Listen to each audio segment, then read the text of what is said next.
তোর নাকি পয়লা বৈশাখে 3টে শাড়ি? ওই তো, একটা বেনারসি, একটা জামদানি আর একটা আমদানি। বেনারসি আর জামদানিটা তো বুঝলাম, এই আমদানিটা কি? আরে ওই তো আমার বর বিদেশ থেকে আমদানি করে এনেছেন, তাই আমদানি। আমার আরে বারে আমদানি শাড়ি জুটলো না।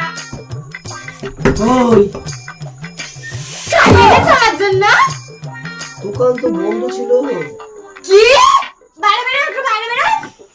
তুমি আজকে আর ঘরে ঢুকবে না। কি বইয়ে জ্বালা